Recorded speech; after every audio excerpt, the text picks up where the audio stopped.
Jedi et bienvenue sur Star Wars Artefact. Mon nom est Dominique, alias Lord Doom, et aujourd'hui, nous terminons notre mois thématique sur la marchandise du Galactic Star Cruiser Halcyon. Cette semaine, je fais la revue de plusieurs items vendus à bord du Star Cruiser que j'ai choisi d'acheter. Lorsque j'ai eu l'opportunité d'avoir quelqu'un pour me procurer les items du Star Cruiser, je n'ai pas hésité à mettre toute la gomme puisque j'ignorais si j'aurais cette chance à nouveau. Voilà donc à quoi ressemblait le colis lorsque je l'ai reçu par la poste. Une fois ouvert, voici ce qu'il contenait, à l'exception du bouclier, du sabre et des Montreals dont j'ai fait la revue la semaine dernière. D'ailleurs, vous trouverez une liste de lecture avec tous les items du Star Cruiser dont j'ai fait la revue à la fin de cette vidéo. Sans plus tarder, procédons à la revue. Commençons tout d'abord par le bouclier réflecteur.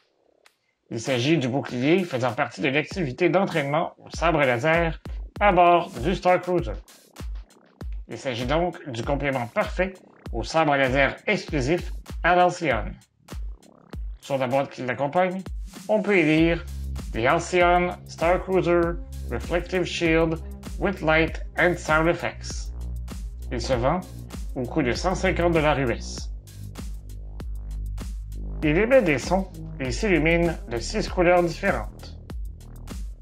Le voici en bleu, en vert,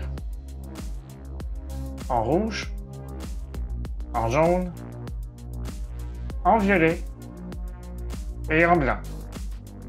Chacune de ces couleurs correspond à la couleur d'un cristal Kyber vendu sur Batuu. À l'arrière, on y retrouve les deux types de poignées.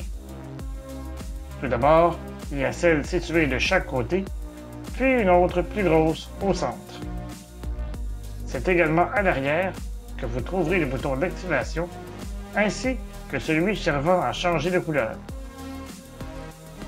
Voici maintenant un exemple des différents sons qu'il émet.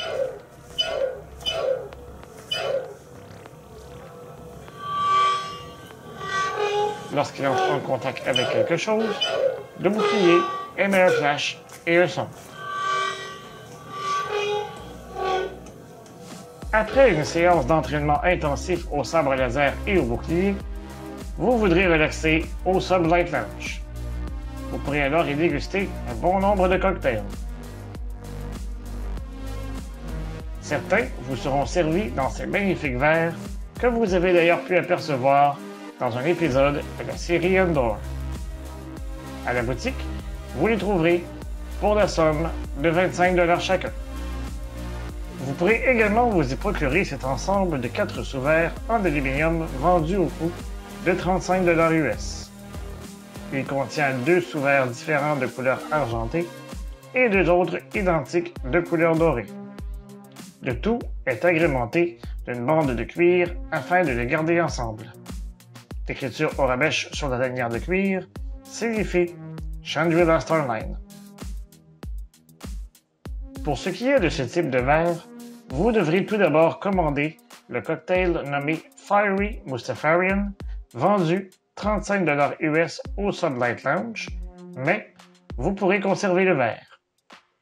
Ce verre est sous forme de sphère et repose sur une base de métal ornée du logo de la Chandrila Starline. Peu importe le cocktail que vous commanderez, n'oubliez pas de conserver votre sous-verre en souvenir. Vous pouvez même en demander quelques-uns à votre serveur pour les offrir à vos amis. Toutes les consommations du Sublight Lounge sont stylisées et imaginatives. Le but est de vous immerger dans l'univers de votre galaxie préférée. Lors de votre séjour à bord du Star Cruiser, vous aurez l'opportunité de visiter Batuu.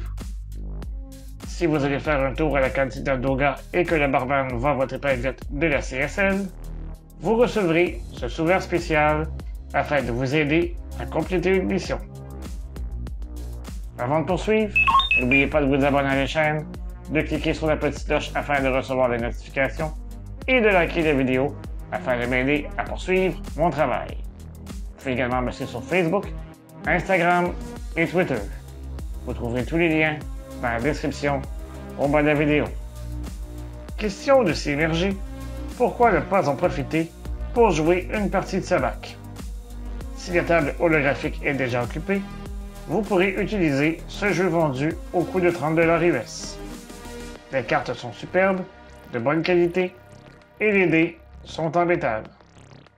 Si vous voulez mettre un peu de piquant, vous pourrez utiliser cet ensemble de jetons afin d'effectuer votre mise. Les jetons sont faits en aluminium et sont de couleur or, argent et bronze. Évidemment, chaque couleur a une valeur, comme vous le voyez sur cette image. Au centre de chacun des jetons, on y retrouve le logo de la Chandrila Starline. Cet ensemble se vend au coût de 80 $ US. Parmi les objets moins dispendieux, je me suis procuré cette figurine miniature de Dalcion au coût de 15 $. Comme je vous le mentionnais lors de ma revue de la figurine de luxe de Dalcion, j'aime bien l'agencer avec mon petit modèle réduit du Black Spire Outpost. Je me suis également procuré cette épinglette édition limitée. Fait inusité, vous ne la retrouverez pas accrochée avec les autres épinglettes au mur de la boutique. Vous devrez la demander discrètement à la caissière, puisqu'elle est dissimulée sous son comptoir. La raison est que cette épinglette vous identifie comme un membre de la Résistance. Pour ce faire, vous devrez faire pivoter le panneau avant afin de dévoiler le logo sagement dissimulé. Elle se vend au coût de 16 $ US. Question de rester dans la thématique de Dalcion, je me suis également procuré ce cristal cabre artisanal de chez Crafted Core. Lorsque vous l'insérez à l'intérieur d'un sabre laser du Service Workshop, votre lame sera de couleur jaune ou blanche selon la direction du cristal dans la chambre.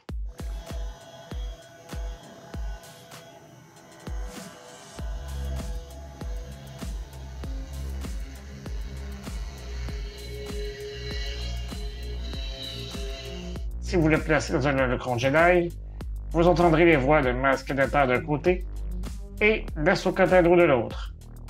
Ce cristal se vend 35 $ US et vous trouverez le lien dans la description au bas de la vidéo. Lequel de ces items vous semble être un incontournable selon vous? Dites-moi dans les commentaires au bas de la vidéo. Si vous avez apprécié cette revue, n'hésitez pas à la partager sur vos réseaux sociaux.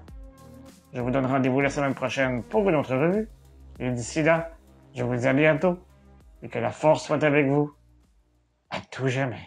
Remember, the force will be with you, always.